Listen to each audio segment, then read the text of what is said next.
Bueno, buenas noches a todos y todas. Desde la Cátedra Magallanes queremos darles las gracias por acompañarnos en esta nueva presentación que vamos a hacer durante las distintas actividades que venimos realizando durante este año académico 2022.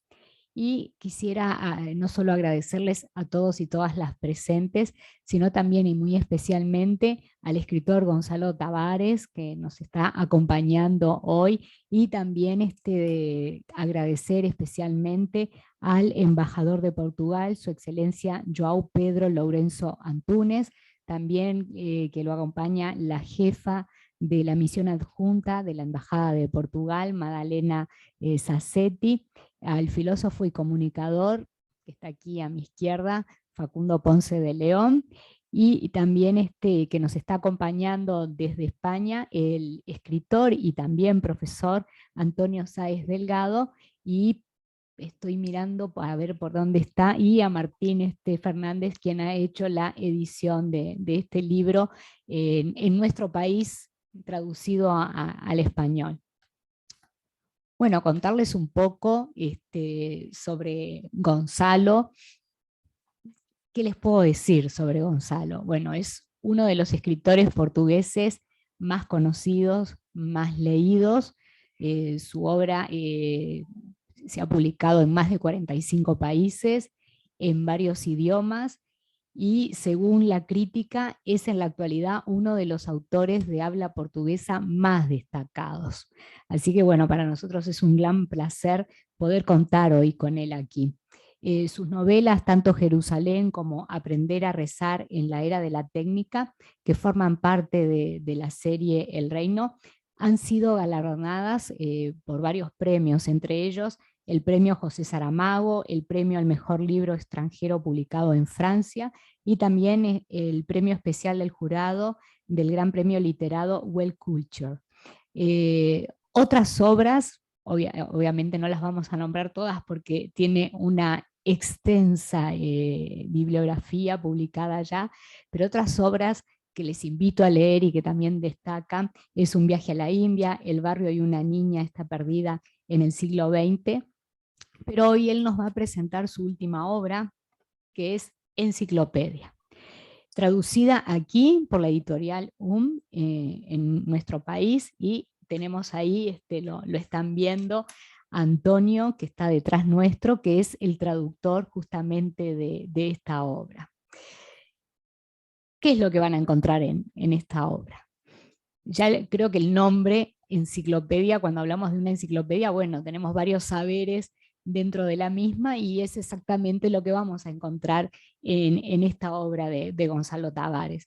Es una obra de filosofía, pero es al mismo tiempo una obra de razón, es una obra de la ciencia, de la música, de la matemática, de la literatura. Bueno, todo eso nosotros lo vamos a encontrar. Y yo cuando la había empezado a leer, y hay una parte que me gustó mucho de cuando se habla de la ciencia, y decía, qué pena que no pude haber leído antes esto, porque di durante muchos años cursos de metodología de la investigación, y la verdad que todo lo que leí ahí me hubiera encantado poder habérselo transmitido a mis alumnos previamente. Realmente es una delicia leerlo. Uno empieza a leer las páginas, y sigue leyendo, y yo el otro día era de madrugada y seguía leyendo la obra, me había gustado mucho, y ya dijimos con otras personas que conocemos, bueno, tenemos que leernos esas novelas que que tan buena crítica han tenido, y que bueno, va a ser nuestro próximo paso. Aquí entonces en la enciclopedia nosotros vamos a encontrar 5 títulos, porque es una recopilación de publicaciones que él ya había hecho. ¿Cuáles son? Bueno, breves notas sobre ciencia, breves notas sobre el miedo, breves notas sobre las conexiones, breve notas sobre música y breves notas sobre literatura boom. Se puede considerar que es uno de sus mayores ensayos esta obra que hoy nos está presentando, y que al igual que cualquiera de los libros, porque nosotros cada vez que leemos es como que nos embarcamos en un viaje. Los libros nos transportan a otras realidades, a otros contextos, y entonces eso es exactamente lo que hace esta obra de Gonzalo. Pero no solo que nos transporta a esos otros mundos, sino que nos transporta también al interior del propio autor y a lo que podemos considerar lo que es la patria para el escritor. Porque cuando se habla de patria, para Gonzalo esa patria son justamente los libros. Entonces, bueno, estamos muy contentos hoy de contar con su presencia aquí en Uruguay. Y bueno, nos va a introducir sobre su magnífica obra el doctor Facundo Ponce de León, que es filósofo, comunicador y director del Departamento de Humanidades y Comunicación de esta casa de estudios, y también el doctor Antonio Sáez Delgado, que es escritor, profesor de la Universidad de Évora y de Portugal, y traductor de enciclopedia. Pero antes vamos a contar con unas palabras de su excelencia, el embajador de Portugal, João Pedro Lourenço Autunes.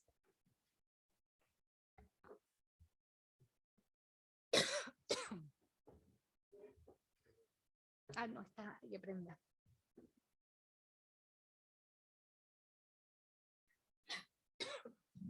Bueno, tengo este privilegio de, bueno, para empezar, tengo el privilegio de tener aquí una posición más dominante. Bueno, vamos todos a escuchar aquí hoy cosas interesantísimas dichas por gente que sabe muchísimo más que yo y que, con mucho más interés, y no os voy a tomar mucho tiempo. Quiero decir 2 o 3 palabras para, por una parte, agradecer a que es al final la primera razón por qué estamos aquí, por la edición de este libro. Este libro tiene también, es una parte de un programa de apoyo a la edición. Me va saliendo un poco entre el madrileño y el platense, perdón.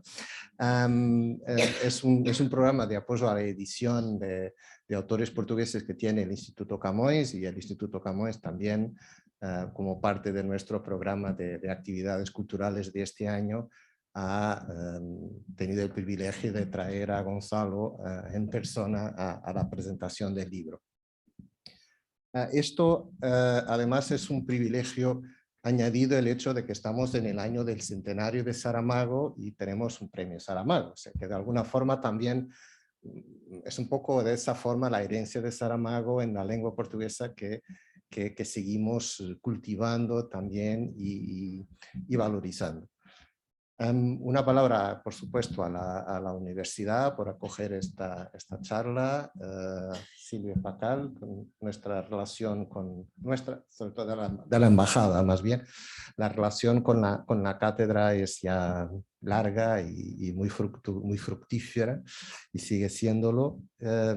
Bueno, tendremos a expertos aquí, expertos de la filosofía y expertos desde Europa, que con Facundo y con Antonio. No estaba hablando del Sáez Delgado, pero no lembraba el nombre. Que seguramente bueno, que conocen sobre todo Antonio, que conoce la obra por dentro, y Gonzalo nos lo va a dar su punto de vista de autor. Este es un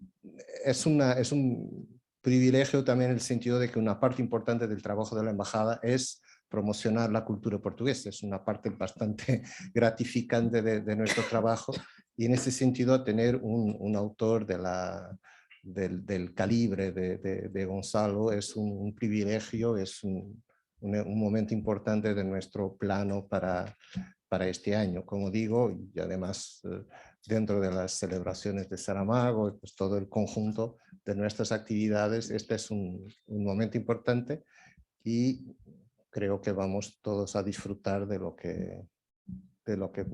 la posibilidad de tenerlos. No os voy a ocupar más porque, como digo, hay gente mucho más interesante que yo, pero bueno, el trabajo de los diplomáticos también es aburrir un poco a la gente, y yo quise hacerlo durante 2 minutitos para cumplir mi deber profesional. Gracias y buena charla.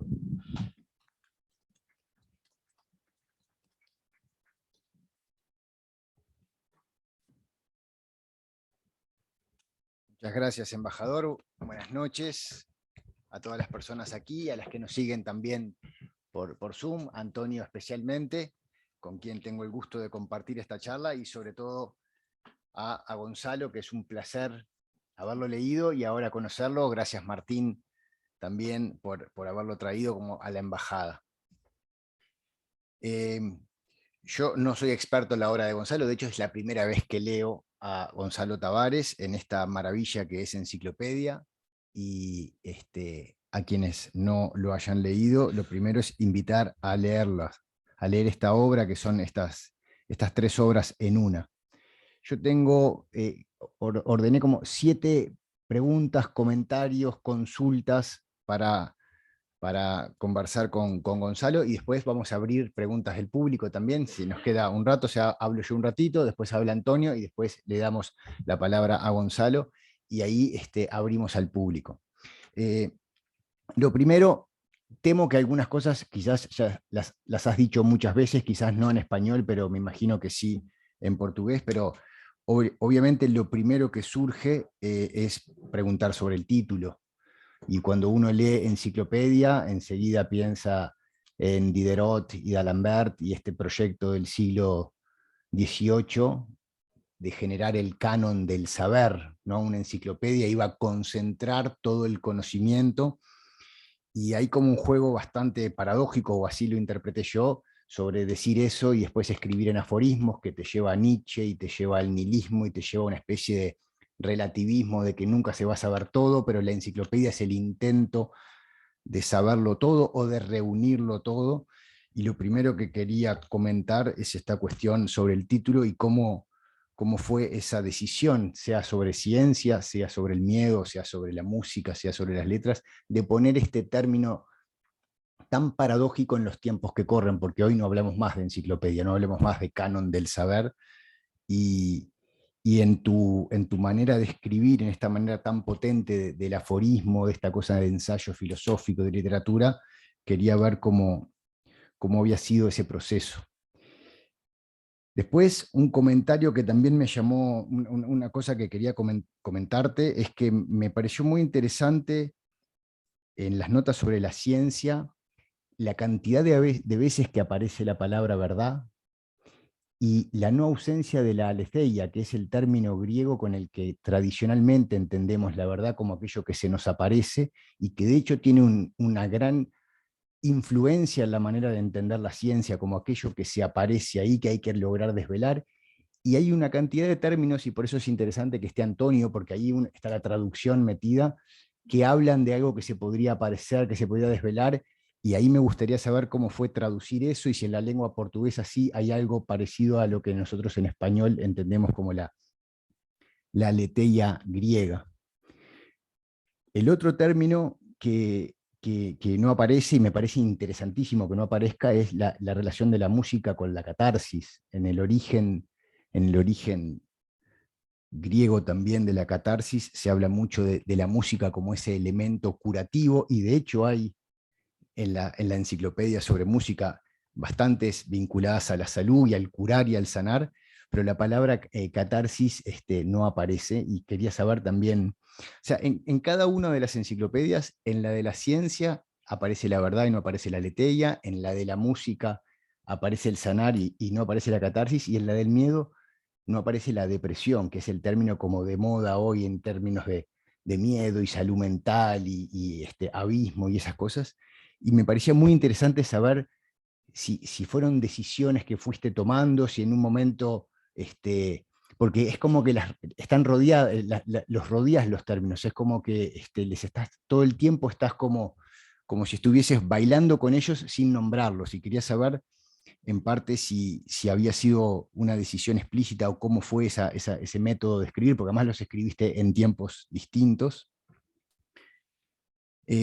Después me pareció interesante que el término que une a las 3 enciclopedias es la belleza, que parece el término menos enciclopédico que hay. El silencio y la belleza, que aparecen tanto, es aquello que no podemos poner nunca en una enciclopedia. Entonces, también me parecía interesante que reflexionaras sobre estos dos términos hoy aquí con nosotros, que tenemos la suerte de tenerte en Uruguay. Con el frío ya me dijeron que te tuvimos que prestar ropa porque nunca pensaste que hacía tanto frío acá.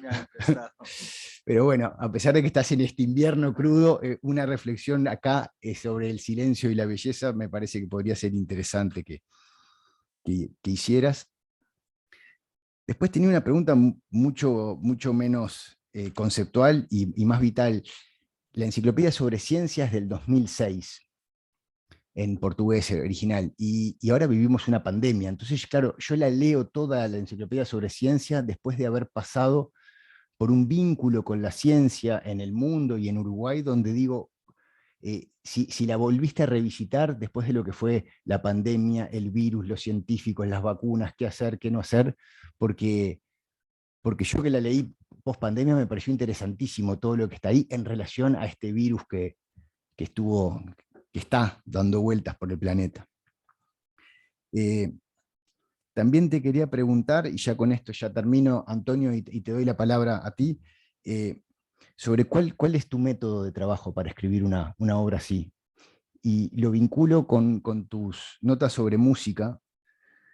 Yo me acuerdo cuando, y justo lo citás además a Wittgenstein, yo me acuerdo cuando estudiaba filosofía, tenía un profesor que decía, Wittgenstein escribió el Tractatus como si fuese una obra de música clásica, y después escribió las investigaciones como si fuese una partitura de jazz improvisada. Pasó de la música clásica al jazz. Fue la primera vez que yo vinculé tan evidentemente la filosofía con la música, y leyendo tus notas sobre música, me gustaría que vos digas, si tuvieses que decir en qué estilo de música compusiste estas enciclopedias, ¿cuál sería? ¿Si irías por estos? ¿Si irías por algo más terruño, más de la patria, más por un fado o algo así? O si en función de cada una de las enciclopedias te inspirabas en algún tipo de música particular para escribirlas. Y por ahí me quedo, tengo algunas más, pero me gustaría empezar la conversación primero y en todo caso después hacemos algún apunte más. Muy bien. ¿Está? Muchas gracias, y Antonio, te doy la palabra a ti, ¿te parece? Estupendo. Pues muchas gracias. Antes de nada, buenas tardes a todas, buenas tardes a todos. Es un placer para mí estar aquí acompañando esta presentación pública de alguien a quien admiro y estimo en la misma medida, Gonçalo M. Tavares, una de las voces fundamentales de la literatura portuguesa de hoy en día y ya de las últimas décadas, uno de los escritores con una voz propia más potente y más poderosa en el contexto de la literatura en lengua portuguesa. Es un placer estar aquí, es un placer saludarles a todos, a los profesores, a los colegas, a los alumnos que puedan estar escuchando, a las autoridades, por supuesto, a Martín, el editor, que ha hecho posible este pequeño gran milagro, que es tener la enciclopedia en Uruguay, un país que admiro enormemente y al que estimo y en el que fui muy feliz en 2018 cuando hice una pequeña estancia allí para dictar algunas conferencias, que realmente tuve el placer y el honor de conseguir empaparme de la cultura de allá. Este es un libro, esta enciclopedia, que me alegra especialmente que esté ahora también en Uruguay. Es un libro que ya ha viajado algo también, es un libro que en esta misma traducción fue publicado en México, fue publicado en España, en Colombia, en Chile y ahora en Uruguay, y es para mí un placer muy especial que así sea, porque siempre es un placer ayudar a divulgar la obra de los grandes autores o de los autores que uno admira, y en este caso mi admiración por Gonçalo es sincera por su obra, y por ello, pues, si puedo ayudar con esta traducción a divulgar su obra, pues lo hago encantado.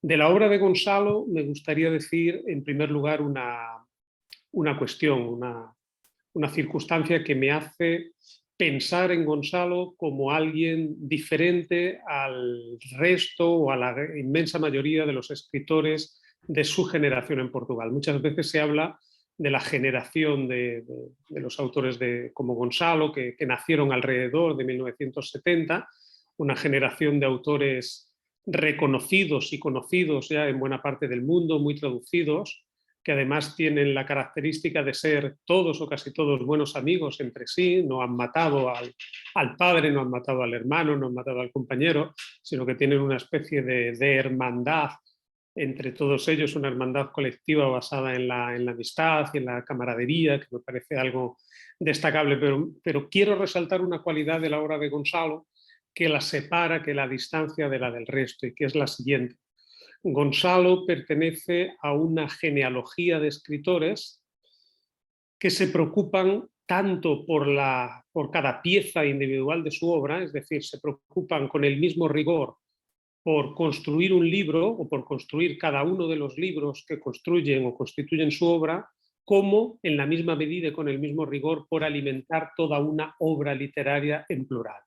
Es decir, Gonzalo es un autor que tiene una auténtica arquitectura alrededor de su obra.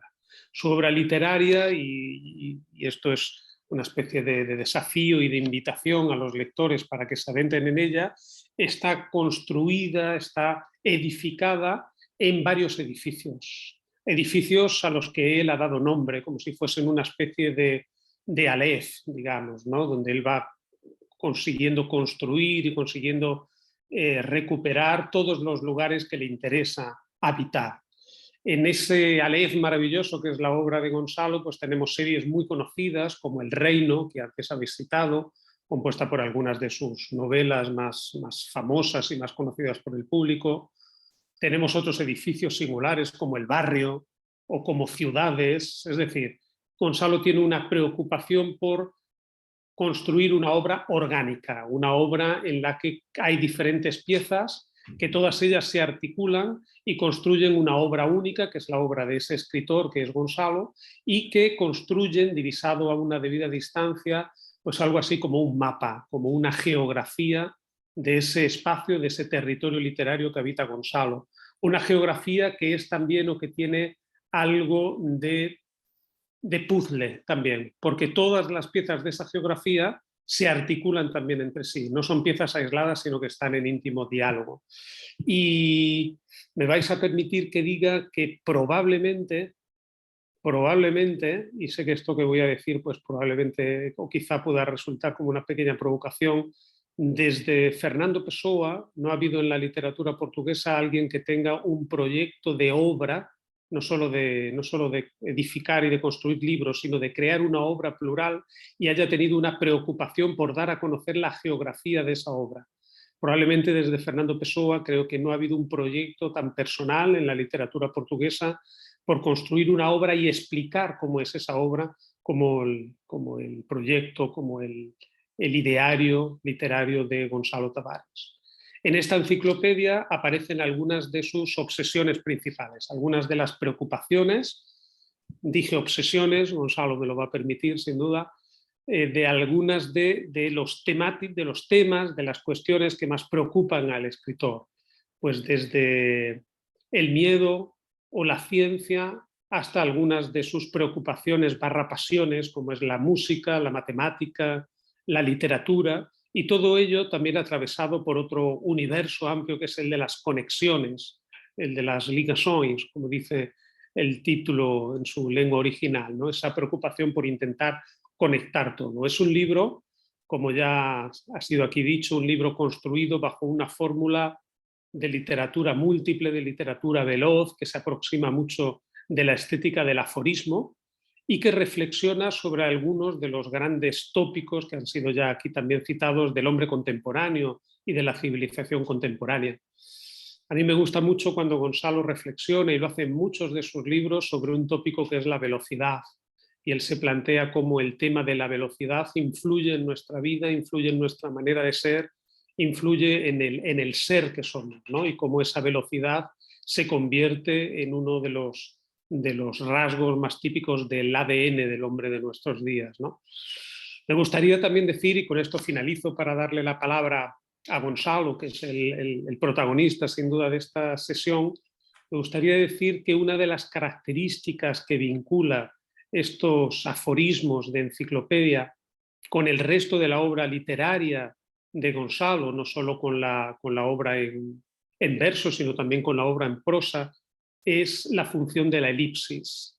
Antes hablábamos de la aletheia, ¿no? de la posibilidad de encontrar la aletheia, esa verdad que no se oculta. Y muchas veces Gonzalo la mistura, la entrevera con la función de la elipsis, lo cual hace que este lenguaje de enciclopedia se aproxime también mucho al lenguaje de la verdadera poesía, aquella que nos habla en voz baja de las verdades más importantes, aquella que nos susurra los misterios con el único tono con el que es posible comprenderlos, que es con el de la voz baja y la meditación y el diálogo en una luz sosegada, me gustaría decir.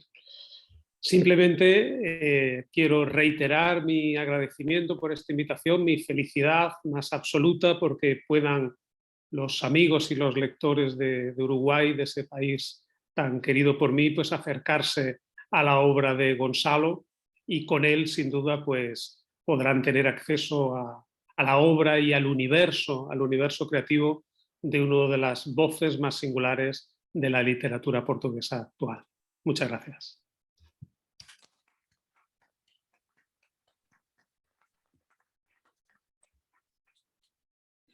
Bien, sí. ¿Tienes más papel? ¿Papel? No, yo acho que... Bien, muchas gracias. Yo hablaré en una lengua híbrida que no tiene fronteras, ¿no? Es un portuñol muy malo, espero que me entiendan. Y bien, es un gran placer cumprimentar en primer lugar el embajador Juan Pedro Antunes, la jefa de misión Madalena Sassetti. Estoy aquí por una gentileza del Instituto Camões, ¿no? Es necesario avión, es necesario muchas cosas, ¿no? Entonces, en primer lugar, el gran estímulo ha sido del editor, Martín, que quiso editar el libro. Entonces, después hay un movimiento y Portugal se puso en movimiento también y agradezco mucho. Bien, Martín, mucho obrigado. Es un gran honor estar ahí con la primera publicación en Uruguay. Cumprimentar a Silvia, agradecer las palabras de Facundo y de Antonio Sáez Delgado.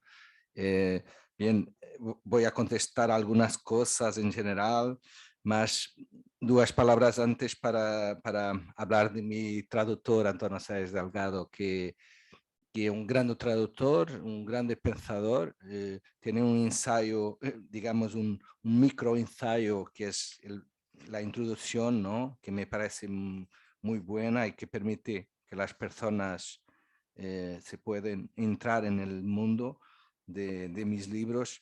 Y bien, y Antonio Sáez Delgado, para hablar de la cuestión de la cualidad, digamos, de la traducción, del pensamiento, tiene una cualidad humana de generosidad muy grande. Y como ha dicho, esta generosidad de poner la traducción disponible es una gran generosidad de Antonio, que es particular. Muchas gracias, Antonio.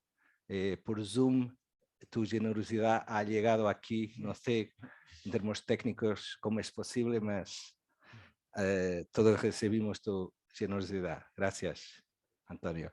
Bien, no sé si voy a contestar, porque a mucho tiempo que no me hacían preguntas tan directas. Me sentí cuando tenía 15 años, estaba en el examen y los profesores me preguntaban algo y yo contestaba una cosa muy distinta. Bien, más decir algunas cosas, porque algunas, en fin, lo ha escrito, otras no tanto, mas vamos a ver. Enciclopedia, la cuestión también dice que es un placer estar aquí, no sé si son uruguayos todos, qué bonito, sí. Muy bien. ¿Cómo? Muy bien, muy bien. No, es un placer. Portugués, muy bien, muy bien, muy bien, muy bien. Uruguayos, portugués, muy bien. Es un placer mucho grande. Me parece también un gesto político esta idea de publicar en países pequeños como Uruguay, para que la lengua, digamos que todo no esté concentrado en España. Me parece importante esta idea de distribuir los libros y que los lectores uruguayos puedan tener acceso barato, ¿no?, a los libros. Me parece importante. Bien, decir que antes de contestar, decir que yo he empezado a escribir para las personas que no me conocen bien. Ha empezado a escribir mucho a los 18 años, mas en ese momento mi grande duda sería para futbolista, porque jugaba fútbol, o para matemático, porque me gustaba mucho la matemática, y si tenía una intuición natural, absolutamente natural, fuerte, era para la matemática. Mis compañeros de 14, 15 años se recuerdan de mí como como alguien que sabía mucho de matemáticas, porque si era bueno, alguna cosa era a matemáticas. Es interesante. Y es interesante que hoy, por ejemplo, no consigo resolver, ¿sí?, cosas que resolvía con 8 años, sin exagero. Y eso muestra cómo el cerebro tiene como una especialización que va perdiendo poderes y ganando otros. De alguna manera yo he olvidado el cerebro de la matemática y mi parte, digamos, de la lenguaje se ha desarrollado.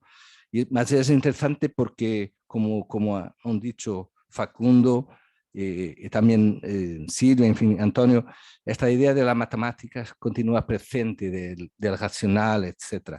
Bien, decir que empecé escribiendo mucho y leyendo como un animal. Hoy pienso, ¿cómo es posible ter leído tanto? Porque leí locamente, entre los 18 y 30 leí. Hoy, por ejemplo, que continúo siendo un lector, acho que un buen lector, leo como o 2 horas por día, 3. Mas cuando era entre los 18 y 30 leí brutalmente, una locura total, una locura total. Hoy no, es tal vez la parte que más admiro de mi percurso, es la parte que no ha publicado, porque yo he decidido no publicar antes de los 30, eso estaba muy claro. Empecé escribiendo, leyendo, escribiendo, y pensando que publicar sería como un ruido inaceptable en mi desarrollar normal de la lectura y de la escritura. Entonces, mayor parte de los libros que yo he publicado después, muchos de ellos ha escrito antes. Por ejemplo, Jerusalén ha escrito en 1999, una data que parece casi ficción científica para atrás, y publiqué solamente en 2007. Por ejemplo, una viaje a la India de que hablaron, yo he escrito en 2002 y he publicado en 2010. O sea, desde el inicio, y es importante también para contestar a algunas cuestiones de Facundo, que desde el inicio el momento de escritura y el momento de publicación para mí son muy distintos. Escribir es un verbo, publicar es un otro verbo, y tienen mundos completamente distintos. Para escribir tienes que, claro, dominar la lenguaje, la cuestión de la imaginación, infinitas cuestiones. Para publicar es otra cuestión que tiene mucho más que ver con la cuestión psicológica. O sea, cuando publicar es tornar público. Tornar público es cualquier persona puede leer tu libro. No es tu padre que va a leer tu libro, no es tu amigo. Entonces, hay muchas personas que no están preparadas para publicar. ¿Por qué? Porque no están preparadas para sufrir críticas o elogios o indiferencia. Hay muchos casos de escritores, por ejemplo, que han quedado de escribir porque recibieron muchas críticas negativas. Mas hay también, inacreditablemente, muchos escritores que han quedado de escribir porque han publicado un libro que ha recibido muchos elogios, muchos premios y han quedado paralizados sin saber cómo hacer, a seguir, ¿no? Entonces, cuando yo publiqué, yo era totalmente tranquilo. Publiqué con muchos libros ya escritos y todo lo que pudiera suceder yo estaba preparado. O sea, tenía, me perdonen, tenía confianza porque sabían, podrían criticar, podrían dar muchos premios, yo iba a continuar. Y esto me pareció siempre estoy hablando de esto porque esto es la base. Mi padre era ingeniero y recuerdo bien de niño, él me llamar y empezar a construir una casa. Y me acuerdo bien de la sorpresa para mí como niño de que mi padre, para construir una casa, que era algo que yo como niño pensaba que era para arriba, y él empezaba abriendo un buraco, ¿hola? Un agujero. Y él fotografaba y era muy interesante porque empezaba la obra y el agujero iba siendo más fundo. O sea, pasado 4 meses de la obra, no había nada en la vertical y había apenas un agujero muy fundo. Y después aparecieron las fundaciones. Y me acuerdo muy bien de mi padre decir, la fuerza de una casa tiene que ver con la fuerza de lo que no se ve, de las fundaciones. Si montas una casa en el suelo, al primera ventanilla, la casa va a volar, ¿no? Entonces, yo diría que entre los 18 y los 30 han sido mis fundaciones. Entonces, cuando ha llegado el suelo, publicando el primer libro, yo estaba tranquilo porque sabía que tenía fundaciones fuertes. Y bien, y por tanto, de alguna manera, todo lo que ha hecho, pegando en enciclopedia, en otros libros, tiene un punto de partida que es la cuestión de la lectura, ¿no? Y contestando un poco a algunas cuestiones de Facundo, por ejemplo, la enciclopedia. Casi siempre lo que me interesa es volver al antiguo de una manera distinta. O sea, tiene mucho que ver con la palabra original. La palabra original es muy interesante etimológicamente, porque original nosotros asociamos a algo de novedad, algo nuevo. Mas la origen de la palabra original está precisamente en origen. Ser original es regresar a la origen, regresar al antiguo. Yo diría que es regresar al antiguo por un otro sendero, por un otro camino, ¿no? Enciclopedia es un poco eso. Facundo ha dicho que enciclopedia es algo ultrapasado, claro, como por ejemplo la epopea, una viaje a India que Antonio ha hablado. Lo que ha hecho es ir a la idea de que la epopeya es una máquina que está desactualizada, como la enciclopedia. Yo intento tomar las máquinas desactualizadas y ponerlas en movimiento. Muchas veces las máquinas que nosotros decimos que están desactualizadas, no están desactualizadas. Nosotros no sabemos cómo las resucitar, digamos, ¿no? Entonces yo diría que epopeya era una máquina que yo quería resucitar. Enciclopedia también. Enciclopedia no es claro la enciclopedia de Diderot, etc. Es el contrario. La idea de enciclopedia es mucho, y la primera gran enciclopedia francesa lo creía, que era cerrar los temas. Esto es la última palabra sobre los temas. Aquí está la enciclopedia. Bien, para mí claramente es el sentido contrario. Las definiciones, a mí me gusta mucho la etimología, porque la etimología es la historia de las palabras, ¿no? Es como intentar entender las noticias no conociendo la historia de los países. Y es definitivo, es definire. Finire es finito, el último. O sea, definir es decir la última palabra sobre. Por ejemplo, definir ciencia es decir la última palabra sobre ciencia. Definir teatro es decir la última palabra sobre teatro. Mi enciclopedia no está en el mundo de la última palabra. Está en el mundo de la palabra del medio. Del medio, ¿por qué? También porque no está en la primera palabra. La idea que, por ejemplo, la idea de primera palabra es una idea muy arrogante de alguna manera. Y claro, solamente, por ejemplo, textos religiosos se pueden asumir como la primera palabra. Pero si hoy voy a hablar de miedo, de música, tengo que saber que no soy lo primero a hablarlo de música. Entonces no es la primera palabra, no es la última, es la palabra del medio. Y esto permite que las otras personas contesten, reflexionen, como ha hecho Facundo, Antonio, y por tanto que todos, y Silvia, y que todos puedan entrar en la conversación. La definición es precisamente el fin de la conversa. Si yo digo, yo voy a definir algo, es decir, tú no tienes nada a contestar, es la última palabra. A seguir a la última palabra no hay nada, ¿no? Bien, rápidamente, sobre la música, es difícil contestar cada cuestión de Facundo, daba una hora, ¿no? Bien, algunas cuestiones que me interesan. Se habló de Wittgenstein, bien.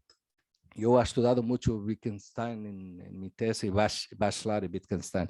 A mí me gusta mucho una cita que se habla de Wittgenstein, que tiene mucho a ver con algo de que faló Facundo y también Antonio, que es la idea, él dice que cuando dos filósofos se cruzan en la calle, uno debe decir para el otro, más despacio, más despacio. Y eso me parece una bella síntesis de lo que debe ser la literatura y el arte. La literatura y el arte deben susurrar despacio, más despacio, porque hay una velocidad, como Antonio ha hablado, hay una velocidad totalmente brutal en el mundo. Y la literatura y el arte para mí es introducir la lentitud lúcida dentro de la velocidad tonta, porque es muy difícil pensar cuando se está en gran velocidad. Es imposible mirar cuando se está a gran velocidad. Es una experiencia básica en el tren. Cuanto más rápido va el tren, menos yo puedo ver. O sea, la ceguera y la velocidad son muy sinónimos. Mucha velocidad significa ceguera, y una ceguera, sí, bien. Si alguna palabra parece muy absurda, mi discurso por veces no es totalmente racional, mas si alguna palabra os parece demasiado absurda, por favor me digan, ¿sí? Mas decía que, digamos que hay una ceguera visual clara con la velocidad, mas esa ceguera es también metafóricamente una ceguera intelectual. O sea, si nosotros estamos muy, muy rápidos, no vamos a ver nada y no vamos a conseguir pensar nada. Ficamos ciegos y absolutamente tontos. Entonces, la lentitud es una manera de redescubrir la mirada, la buena mirada, y redescubrir el pensamiento. Es imposible pensar cuando se está a caer, por ejemplo. Cuando estoy en gran velocidad y cuando estoy cayendo, yo puedo gritar, no puedo pensar. Y de alguna manera yo diría que el mundo en general está gritando. Las personas en general gritan y están concluyendo siempre. Las personas, me parece que muchas veces tienen una frase para un tema. Ucrania, tengo esta frase. La hambre en el mundo, las cuestiones políticas, sexuales, etc. Las personas, hay como un desaparecimiento del pensamiento. Y por eso la enciclopedia tiene mucho que ver con algo que me interesa, que es la idea de la literatura es para refletir. La literatura no es una distracción. Yo sé que muchos podrán no concordar, mas es tranquilo, no concordarnos unos con los otros. Mas para mí la literatura no es una distracción. Para mí la literatura no puede ser como una masaje oriental que ficamos relajados. No, la literatura no es un masaje, no es para dormir. Yo he escrito un texto precisamente diciendo que me parece que mucha de la literatura que se hace hoy es una literatura para cansados. Las personas están cansadas, muchas personas están trabajando como 10, 12 horas por día, cuando, por ejemplo, Pete Seeger, un cantor folk americano, cantaba en los años 60, hablando de 8 horas de trabajo, 8 horas de lazer, 8 horas para dormir. Estamos pasados 60 años y muchas personas en los países más desarrollados trabajan 10, 12 horas por día, algunas más. Es absurdo. Y algunas personas no tienen trabajo, ¿no? Y por tanto, de alguna manera, la literatura y el arte que se está haciendo para personas cansadas. Es una literatura para cansados. Y cuando las personas están cansadas, que quieren distraer y dormir. Y mucha de la literatura actual es perversamente para adormecer los adultos, porque todos saben, los que tienen hijos, que el padre, la madre, leen pequeñas narrativas para los niños dormirem. Lo que siento es que mucha de la literatura hoy es para los adultos dormirem. Y esto me parece un total absurdo, La literatura es precisamente para estimular, para poner en cuestión, para provocar, ¿no? Y eso es interesante, que sería una otra conversación, que es de cuestión de la importancia de la belleza, como ha dicho Facundo, pero también, por ejemplo, de la maldad o de la bondad. Hoy la idea, por ejemplo, en Estados Unidos, muy claramente, en términos pragmáticos, por ejemplo, están retirando lo lobo, se dice, ¿no? De las historias de niños, ¿no? Y eso es muy interesante, porque el lobo malo, ¿no? Están tirando la maldad de las historias de los niños. Y esto, por ejemplo, me parece un error literario, claramente, y también un error, digamos, ideológico, me parece. Porque, por ejemplo, la historia del perro, ¿cómo se dice? Perro, ¿cómo? Capelucito Rojo. Sin el lobo, como hablábamos en otro día, es que no tiene, es como una niña que va con los dulces, atraviesa la floresta, bate a la puerta de la abuela abre la puerta, la abuela come los dulces y dice, ah, qué bueno, y termina la historia. No hay historia. No hay historia. ¿Dónde está la historia y dónde está la literatura? En el lobo. No, la grande frase de Tolstoy del inicio, de que las familias felices no tienen historia, ¿no? Es eso, ¿no? La literatura es terrible, mas es la verdad. La literatura empieza, el arte, con lo terrible, lo asustador, el perverso, el lobo, etcétera, etcétera, etcétera. Entonces, retirar el lobo es retirar la literatura. Y por otro lado, me parece un error ideológico, porque retirar el lobo, por ejemplo, los niños van crecer no sabiendo que existen lobos. Cuando van a tener 10 años, un lobo se va a aproximar y los niños, como nunca vio un lobo, como le dijeron que los lobos no existen, va a poner los deditos en la boca del lobo, pensando que era un golden retriever, un perro muy tranquilo. Y va a ficar sin dedos. Los dedos van a desaparecer del niño. O sea, en mí en mi concepción ideológica, claramente tenemos en la literatura que poner el lobo, poner el fascista, poner el racista, etcétera, etcétera, etcétera. Para cuando estamos diante del lobo, reconocernos, este es un lobo. Cuando estamos diante del fascista, este es un fascista. Cuando estamos diante de un racista, este es un racista. Me parece obvio. Más bien, sé que algunas personas podrán no concordar, mas podemos hablar de eso. Bien, y decir, regresando, intentando contestar algunas de Facundo, yo no sé si después hay cuestiones, no sé si hay. Muy bien. Más decir que tú hablaste, por ejemplo, de la belleza y a mí me parece que, por ejemplo, en la ciencia, y estamos aquí en una universidad y tengo que agradecer también a la Universidad Católica, que la belleza mismo en las cuestiones científicas es muy importante. Yo hablo mucho de la idea de que un argumento bello es más convincente que un argumento feo, eso es natural. O sea, la belleza es convincente y es increíble cómo nosotros no tenemos la conciencia que, por ejemplo, mismo la ciencia muy formal utiliza la metáfora y las narrativas.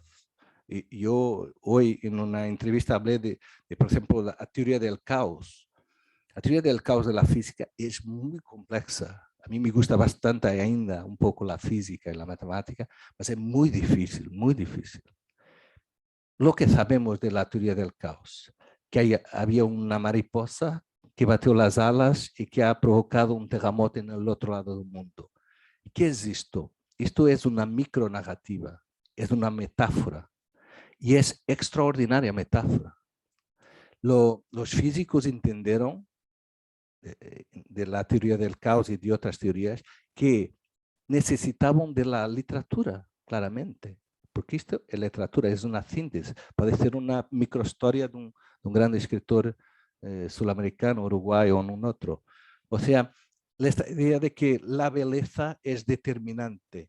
Y a mí, para estar claro también, para en relación a que ha dicho Facundo y Silvia, porque son de la filosofía. Yo he hecho un doctorado en filosofía y lenguaje, mas yo no soy filósofo, claramente. ¿Por qué? Porque yo no me interesa la verdad.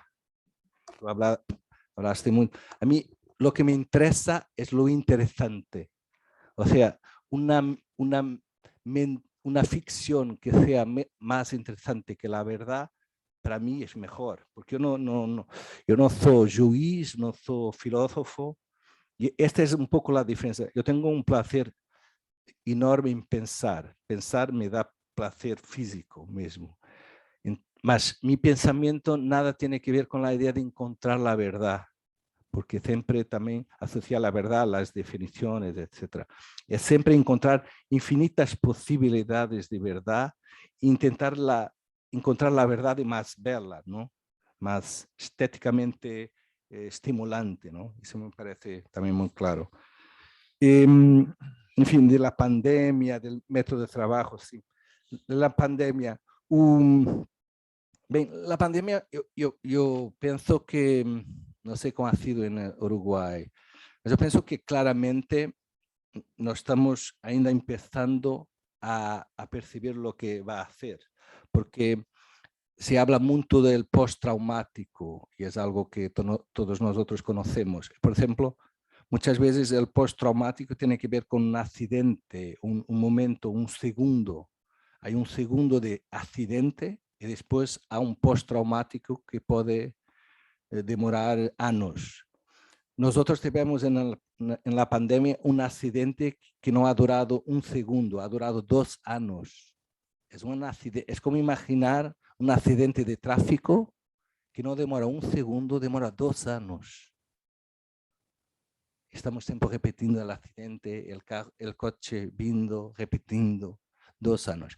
Nos estamos empezando un post-traumático de un accidente que ha demorado 2 años. Entonces va a ser un post-traumático terrible. Yo he caminado hoy con Martín, que muy gentilmente me ha mostrado el centro de de Montevideo y es asustador, muchas puertas cerradas, muchas tiendas cerradas, no sé cómo era antes, mas me pareció que ha cambiado con la pandemia, ¿no? Yo no tengo dudas que la pandemia, la parte económica de la pandemia va a tener un impacto que nosotros ainda no estamos sintiendo, en fin. Entonces yo diría que no solamente la ciencia, mas todas las artes, todas las tecnologías, toda la forma de vivir va a cambiar con la pandemia. La cuestión me parece siempre que hay un conflicto entre el sacerdote y el médico. Y digamos que en la ciencia, en la pandemia sentimos eso. El cientista, el médico es el hombre que puede salvar fisiológicamente, mas el sacerdote es el que puede salvar espiritualmente, ¿no? Continúan a ser dos salvaciones que paradoxalmente están muy presentes en el siglo XXI. Y no sé cómo ha sido en Uruguay, aquí, pero por ejemplo en Portugal, al mismo tiempo que los médicos, nosotros batíamos como palmas, ¿no? ¿Se dice? Al mismo tiempo, por ejemplo, la parte religiosa estaba muy presente. Al mismo tiempo que se hablaba de cosas muy técnicas, muy científicas. La cuestión religiosa, por ejemplo, había un padre que con altoparlante en la calle, en el momento del confinamiento, todos los domingos hacía la misa con altoparlante. Y las personas venían a la ventana y decían al Padre Nuestro. Padre Nuestro.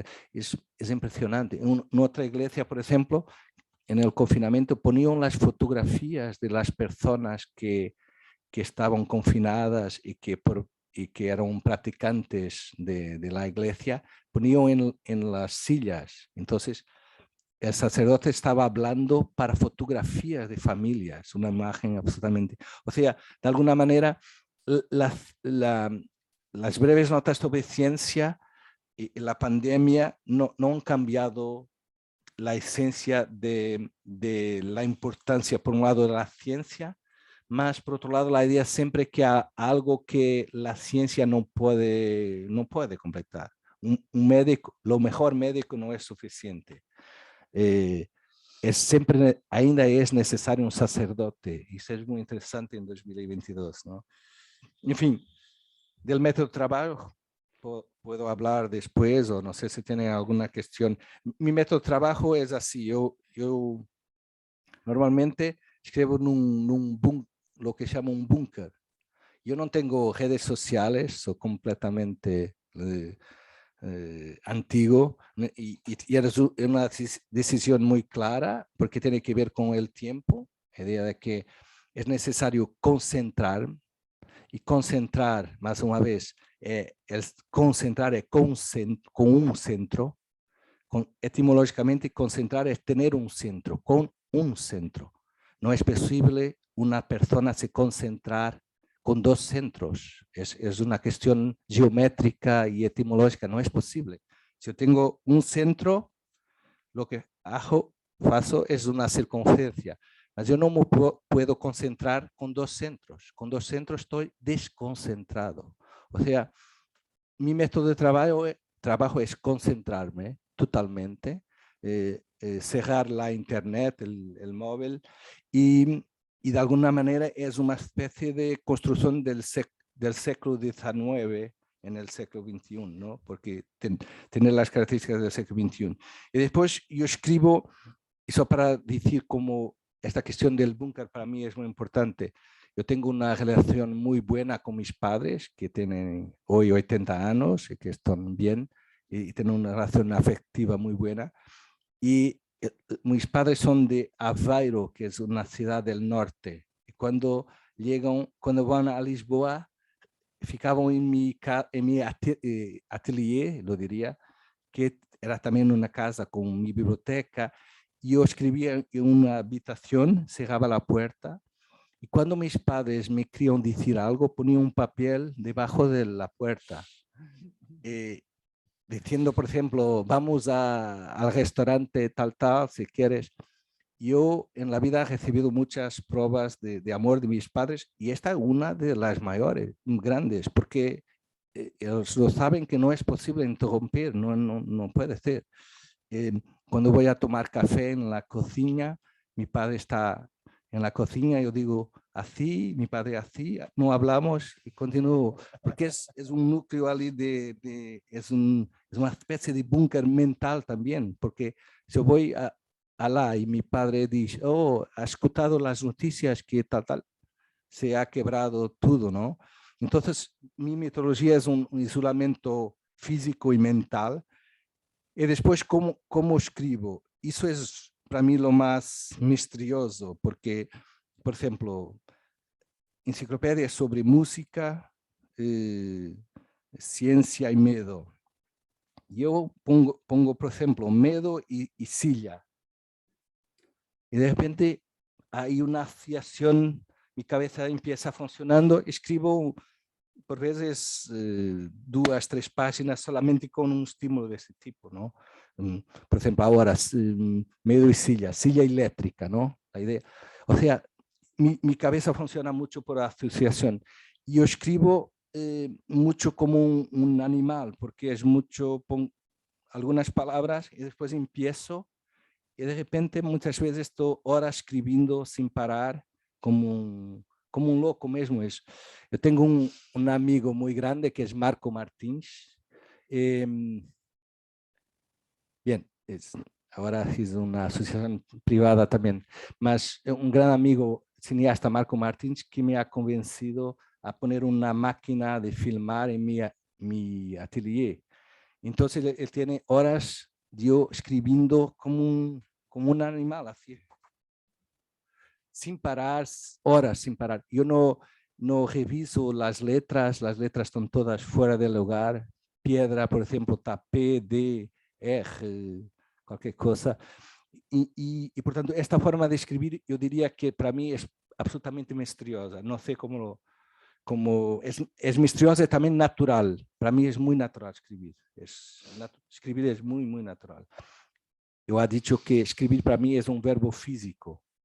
Hay andar, saltar, escribir, nadar. Escribir es un verbo físico, claramente.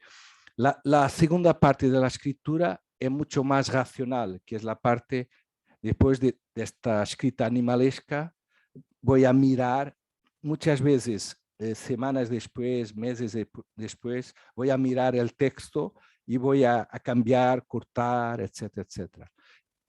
Acima de todo voy a cortar. También algo que es muy irracional. Yo puedo en una mañana escribir 20 páginas y después puedo demorar como 2 meses a pasar las 20 páginas para 2, algo así, ¿no? Había una historia que se cuenta de un escritor que ha escrito una carta muy, muy larga a un amigo y al final dice: pido desculpa por esta carta ir tan larga, mas no tive tiempo para hacerla más corta. Y eso es muy interesante porque hacer las cosas cortas y densas toma mucho tiempo. Es muy fácil hablar en expansión, mas concentrar es... Y yo lo que intento para terminar, no sé si habrá cuestiones, mas lo que intento es mucho que el texto sea concentrado en el sentido precisamente de tener lo mínimo de palabras y lo máximo de potencia. Mínimo de palabras y máximo de potencia. Y es un poco como si yo tengo una idea que ocupa 100 metros cuadrados, yo intento poner la idea en 10 metros cuadrados, 1 metro cuadrado, y lo que siento, 1 centímetro cuadrado, y lo que siento es que la idea se torna más potente cuanto más ocupa menos espacio. Porque la potencia tiene que ver con potencial, posibilidad. Y precisamente es como algo como dinamite, ¿no? Explosivo, que vas concentrando, y el lector, al lector tiene la función de desdobrar, ¿no? De pasar 1 centímetro cuadrado final para 1 metro cuadrado, 10 metros cuadrados, 100 metros cuadrados. El lector lo fará, ¿no? y por tanto mis textos son muchas veces no totalmente fáciles. Y bien, yo digo cosas que sé que no son políticamente correctos. Yo prefiero tener un buen lector do que 100 lectores tontos. No, es tranquilo para mí. Por ejemplo, Walt Whitman, no me quiero comparar, claro, no, es una idea, pero Walt Whitman hacía una cosa muy interesante, el grande poeta de la América, y él vendía, en determinado periodo de la vida, vendía los libros individualmente. Walt Whitman vendía los libros. Pero ¿qué hacía Walt Whitman? Primero hablaba con las personas. Y si la persona le parecía lúcida, le vendía el libro. Si le parecía un tonto, no. Y eso es muy interesante, que es, yo sé que ahora hay una idea de que tenemos que facilitar, y sé que no es políticamente correcto, pero me parece que la idea de que la literatura tiene que ser fácil, me parece un peligro. La idea de que cuando yo no entiendo algo, ese algo es malo, es una idea que es absurda.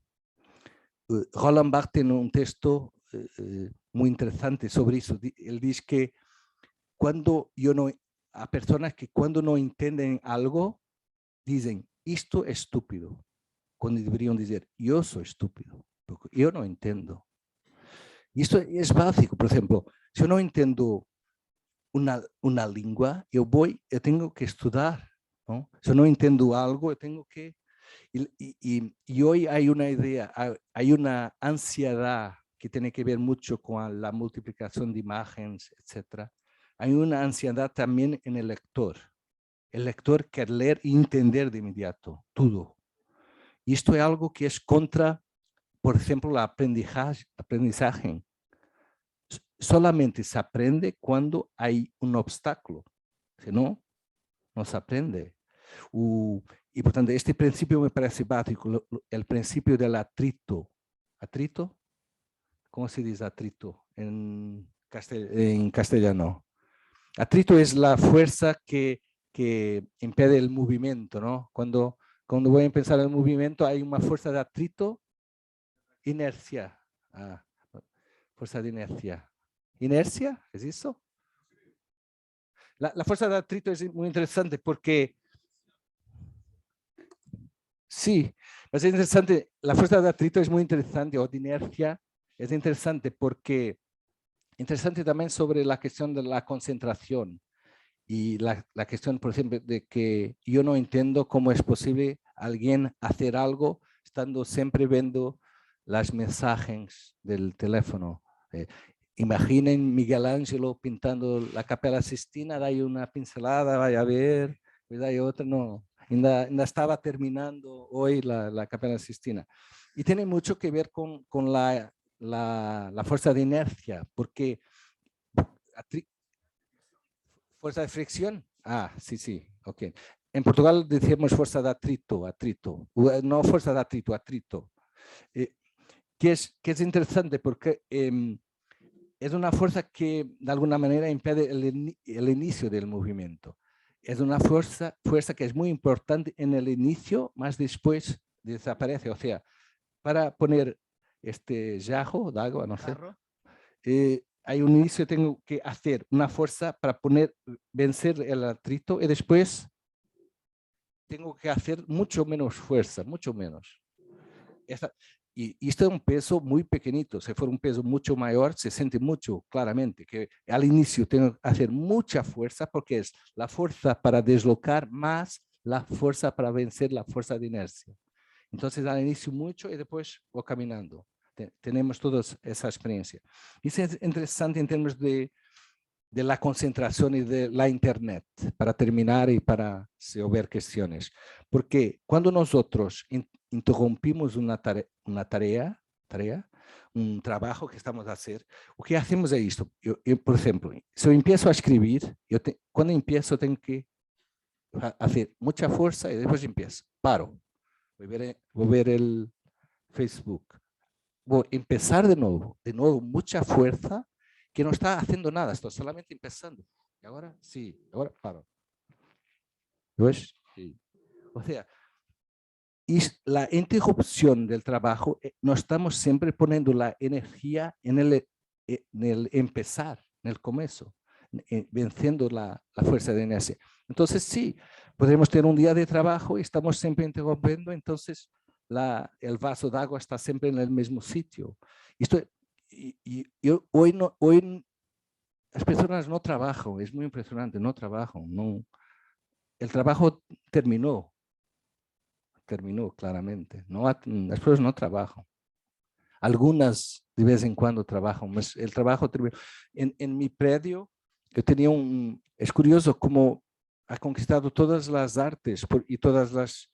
había un pintor en mi predio que estaba pintando una pared que es algo que hacía como en 5 horas. Pintaba y como estaba siempre viendo eso. Y ha demorado una semana hacer algo que hacía. Y lo más absurdo es que recibía por tarefa, o sea, no recibía ahora, ¿no? O sea, totalmente absurdo. Y yo diría, para terminar, que me parece que de alguna manera estoy muy curioso para percibir los futuros creadores, escritores, etcétera, cómo van a surgir, porque me parece que hoy leer, por ejemplo, es un acto de absoluta resistencia. Tienes que resistir a muchas cosas, ¿no? Yo escribí un texto sobre cómo es mucho más difícil ser intelectual, digamos, en el siglo XXI de que en el siglo XIX. Ser intelectual en el siglo XIX era una brincadeira, ¿no? De crianças, de niños. Hoy es muy difícil porque es un bombardeamiento de cosas. En fin, para terminar, muchas gracias. No sé si tienen cuestiones. Yo tengo mucho placer de contestar si hay alguna cuestión más particular del libro o más general. No sé si Facundo quiere decir algo, o Antonio, o Silvia. No sé. Yo agradecerte, maravillado, pero me gustaría abrir al público si hay alguna pregunta. Sí. Espera que te llevo el micrófono para que nos escuchen.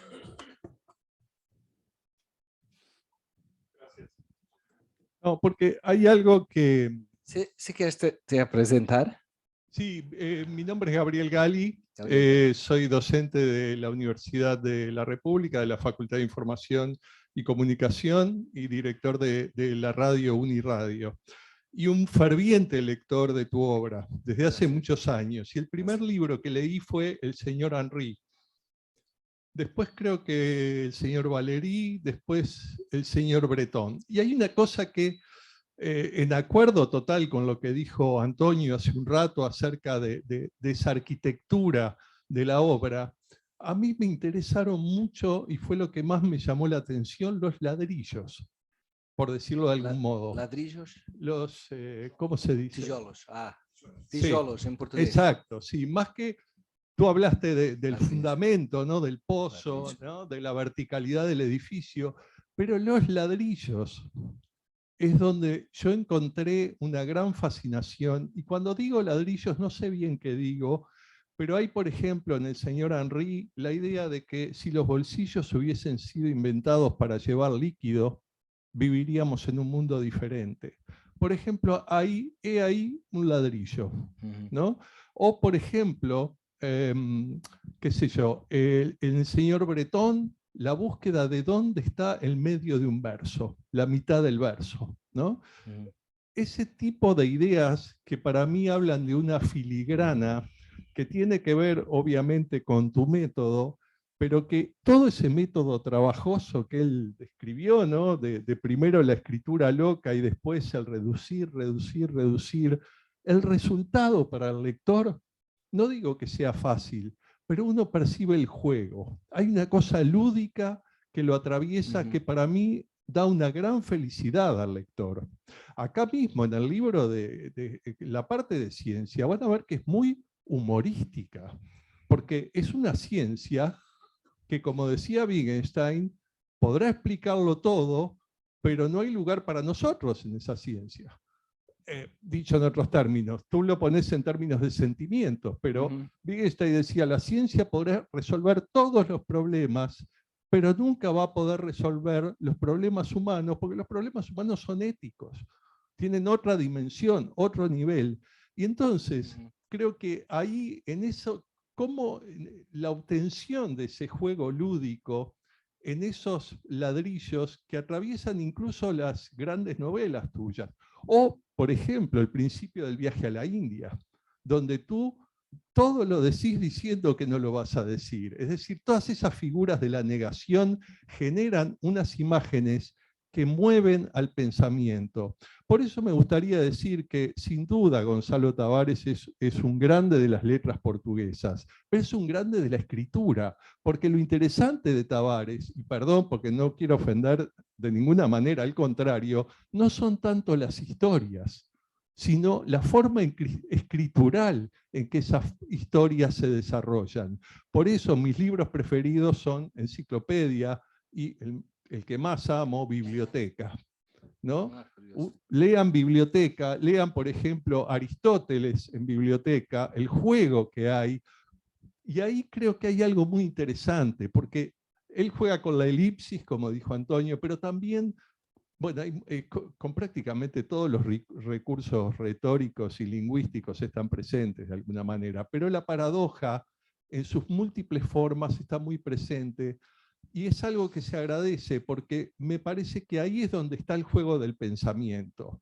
Es un gran escritor de la lengua portuguesa, pero es un gran escritor, punto, ¿no? Es un gran escritor, digamos, que realmente logra sacudir al pensamiento aún en sus traducciones, ¿no? Y eso me parece maravilloso.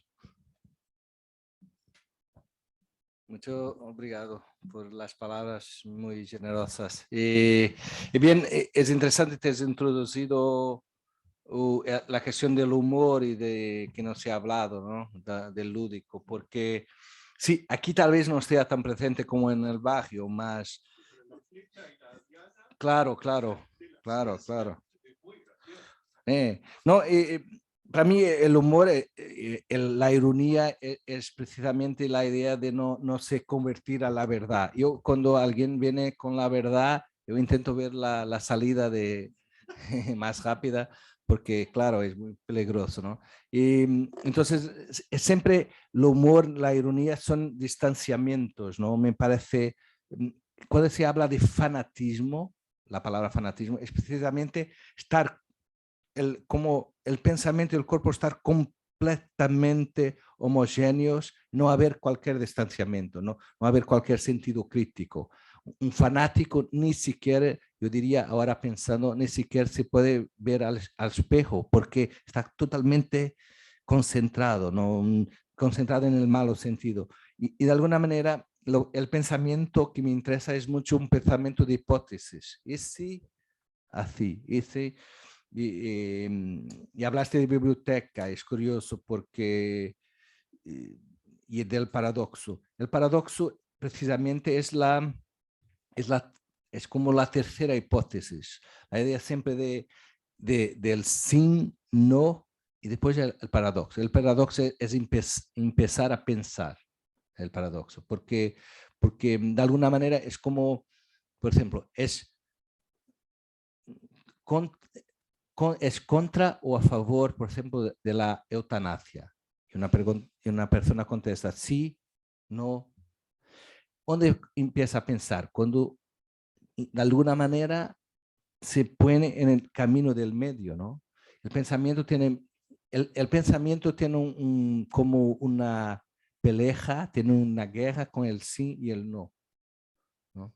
El pensamiento es un espacio gigantesco entre la idea de que sea una cosa u otra, ¿no? Por tanto, de alguna manera, esto me interesa mucho siempre, fico grato que como lector lo veas, porque sí, me parece,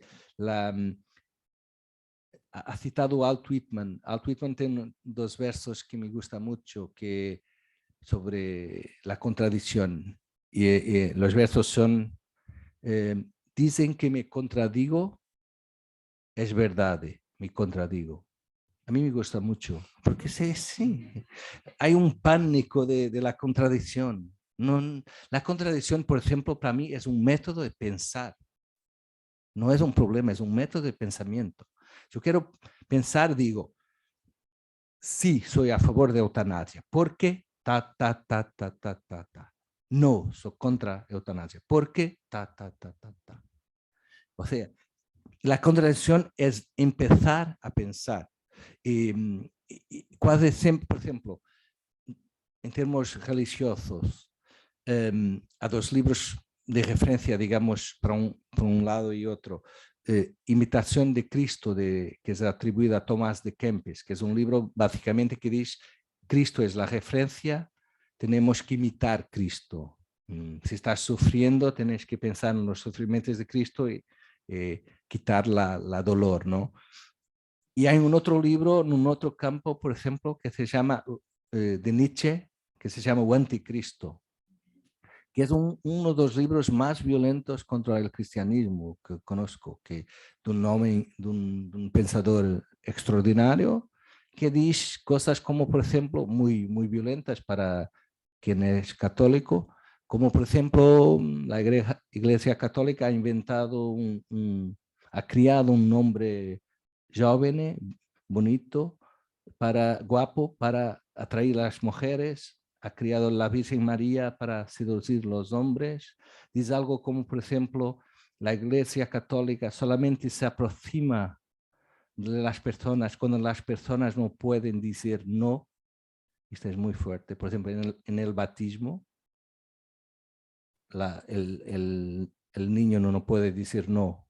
En la extrema unción, digamos que hoy está un poco fuera de moda, mas cuando Nietzsche ha escrito, y Facundo ha hablado del cientista, de la figura del cientista, en el tiempo de Nietzsche es muy claro que hay digamos, un cuadro que es el moribundo y el médico. El médico intenta salvar el moribundo no tiene salvación, el médico sale y entra el cura. Esto es, en Portugal, por ejemplo, en las aldeas más del interior, hoy ainda hay esta situación. Y el cura entra y tenta muchas veces la última conversión para quien no es católico, la extrema unción, etc. Y era esto que Nietzsche decía que era también el momento que la persona no podía decir no, porque estaba muy flaco, ¿no?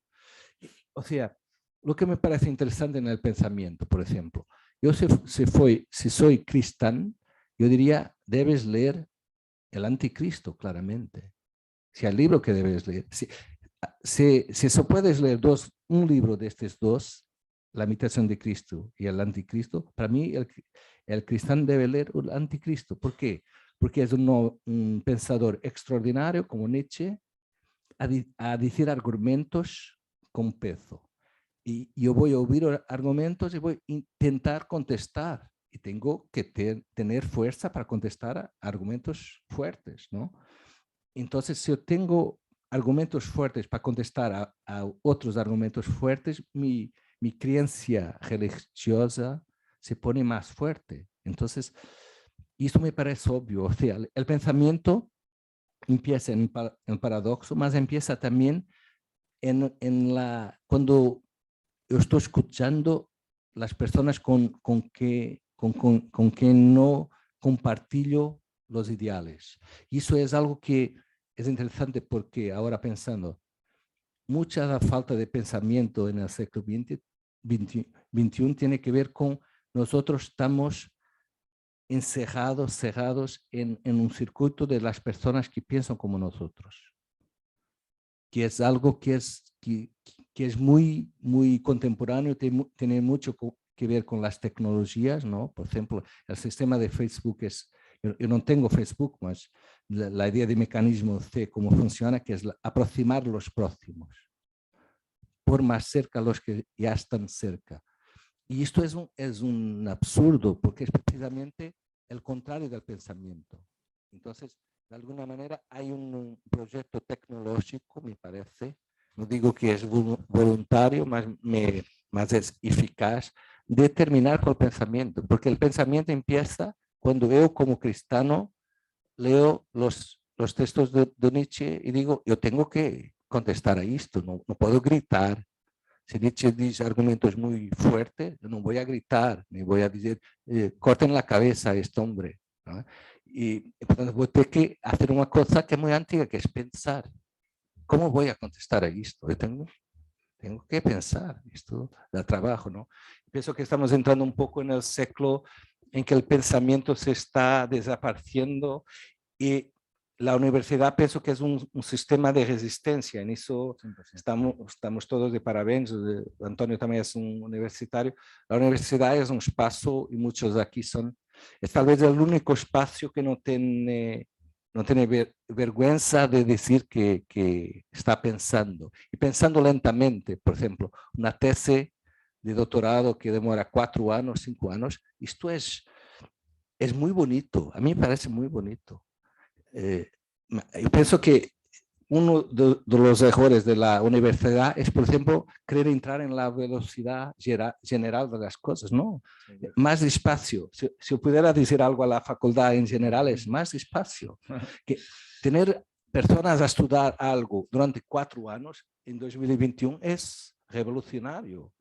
Y es interesante cómo las cosas que son conservadoras, el tiempo va cambiando y muchas veces están en el mismo sitio y son ahora revolucionarios, ¿no? La lentitud académica en el siglo XIX, en el inicio del siglo XX, era muy conservadora y de alguna manera yo diría que era una conservadora negativa. Hoy, como los tiempos están tan rápidos, yo diría que la universidad no ha cambiado y se tornó hoy su lentitud revolucionaria. Y de alguna manera quiero terminar dando los parabéns también a la universidad que nos recibe, a Católica, ¿no? Bien, no sé si tiene más alguna cuestión. Si Facundo, si quieres Yo decir me muero de algo. ganas, Sí. pero es tarde, son las... No, me gustaría en realidad... Son 8 horas, 8. Solo para terminar, en realidad quiero citarte, porque creo que también en esta defensa de la no verdad que hiciste acá, para mí fue apasionante todo y mis preguntas eran producto de la admiración de la lectura y de esa provocación que sentí, pero me parece que es lindo también cerrar con esto de la contradicción y la paradoja, porque hablaste tanto del miedo ese que provoca la verdad y como uno cuando habla a alguien con la verdad o la primera palabra o la última palabra, uno... Pero yo dentro de todos los subrayados que tengo, el que más tengo subrayado justamente dice, es un paréntesis, curiosamente, Gonzalo, de la página 45. Pero dice, y no te olvides de que a lo largo de la vida todos tenemos periodos o momentos en los que en esos momentos alguien nos mira.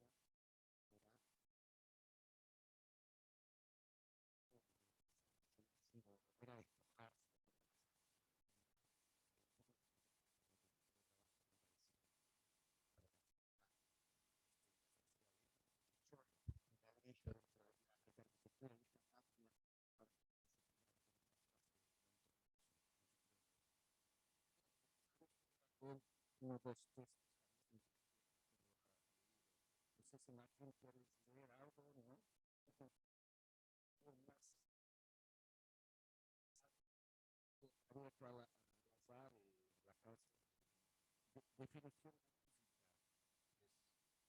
Es evidente que las cuestiones orejas largas no es solo resultado de una descripción anatómica. Orejas largas es el que sabe oír. En la antigua China, los hombres con orejas largas son considerados sabios. Y los taoístas hablan de la capacidad que tienen algunos hombres de recibir una luz auricular. Y ahí también una nueva definición de música. Es muy bonito recibir una luz auricular.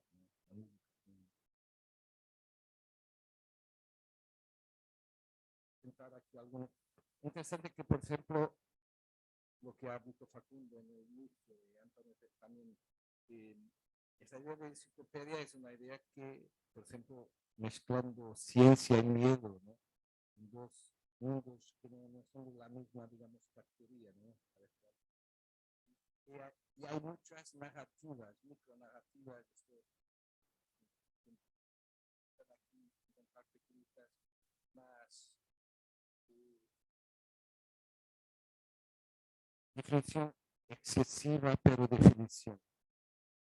Henry Jensen dicho una vez que un cantante de ópera es un tipo al que apuñan por la espalda y en vez de sangrar se pone a cantar. Cuando el sarcasmo, esa es la operación que se describe en el escenario, todo es posible, lograr representar el dolor de una forma nueva. Es interesante esta idea de cómo, por ejemplo, la ópera es extraordinaria. Cómo presentar la dolor de una forma de vivir. Me parece absolutamente extraordinario. Yo tengo amigos de la arte, por ejemplo, un amigo que ha hecho una cosa que me ha chocado inicialmente, me pareció extraordinario. Su madre estaba con una doença terminal. Bien, estaba con una cierta dolor, claro. Y bien, en vez de llorar, lo que ha hecho es un trabajo de fotografía, poniendo la madre, por ejemplo, que no sabía leer, por ejemplo, con libros de Bachelard, libros de Wittgenstein, haciendo una especie de pequeñas performances.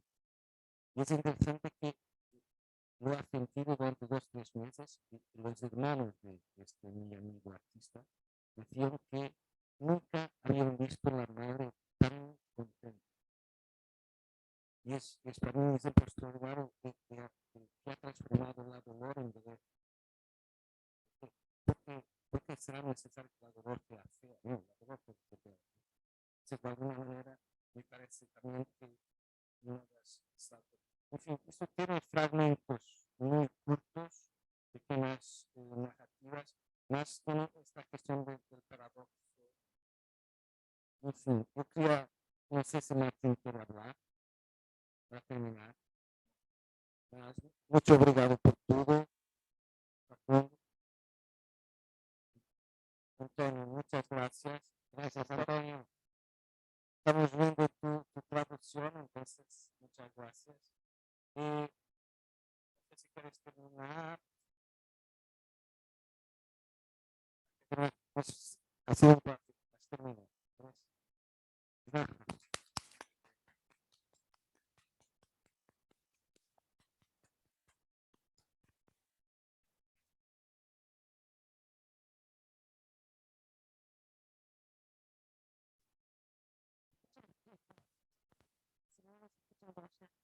Bueno, Gonzalo, realmente ha sido un deleite escucharte. Primero te había leído, pero ahora escucharte, te voy a decir que mucho más, porque claro, acá te podíamos hacer también preguntas y lo que vos hablabas de reflexionar, de pensar, de no ir tan rápido, porque cuando hablamos del siglo XXI, justamente esa rapidez que decías que va muy de la mano de la tecnología, no nos deja pensar tanto. Y entonces, bueno, yo me quedo justamente con esas palabras que él decía, bueno, pensemos y vayamos más despacio. Y lo que nos comentabas del lobo también, es necesario tener miedo, porque si no tenemos miedo, después, ¿cómo vamos a disfrutar de lo que es bueno en las vidas? Y otra cosa también, si no sabemos lo que es malo, era lo que tú decías, qué nos va a pasar cuando realmente nos tengamos que enfrentar a eso que es malo y no vamos a saber cómo vamos a poder actuar y bueno, ahí estaríamos después en un problema. Así que bueno, muchísimas gracias y esperamos volver a tenerte acá en Uruguay. Y ahí con más de tu literatura y con más reflexiones, nos has invitado a poder seguir con ellas, eso es muy importante para nosotros. Gracias.